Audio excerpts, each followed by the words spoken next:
Christ's twofold work as mediator. What we have said will be clearer once we understand that the role of mediator was no ordinary one, in the sense that his task was to so restore us to God's grace as to make us the children of men, children of God, and to make us who were heirs of hell, heirs of the heavenly kingdom. Who could have accomplished that except the Son of God, who was made Son of Man, who so took our condition on himself that he transferred his to us, and who made what was his by nature ours by grace? So we are confident that we are children of God, having this as our guarantee, that God's natural Son took his body from ours, flesh of our flesh and bone of our bone, that he might be united to us. What was ours he took into his own person, so that what was his should belong to us, and thus that in common with us he might be both Son of God and Son of Man. That is why we have hope, that the heavenly inheritance is ours, because God's only Son, to whom it was wholly due, has adopted us as his brothers. Now if we are brothers, we are co-heirs with him. There is another reason why it was necessary for him, who was to be our Redeemer, to be true God and true man. It was his task to swallow up death. Who could do that but life itself?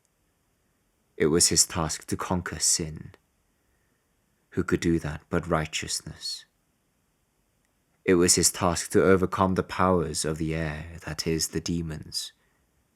Who could do that but a power greater than world or air?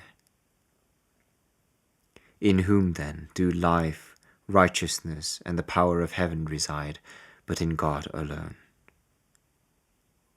Therefore the Lord, in his great kindness, became our Redeemer when he chose to ransom us. The other condition of our redemption was that man, who was lost and ruined by his disobedience, should, by obedience, atone for his offense by satisfying God's judgment and suffering the penalty incurred by his sin. The Lord Jesus thus came forward and, clothed with Adam's nature, took his name in order to render obedience to the Father on his behalf, offering to God's judgment our humanity as an atonement, and bearing the penalty of sin in the same flesh in which sin had been committed. Finally, given that God alone cannot know death and that man by himself cannot overcome it, he united deity with humanity so as to subject the weakness of the one to the pain of death, and by the might of the other to combat death until victory was won. Those, therefore, who rob Christ of his deity or humanity, not only blaspheme against his greatness and obscure his goodness, but also do much harm to men, because they undermine their faith, which cannot stand secure unless it rests on this foundation.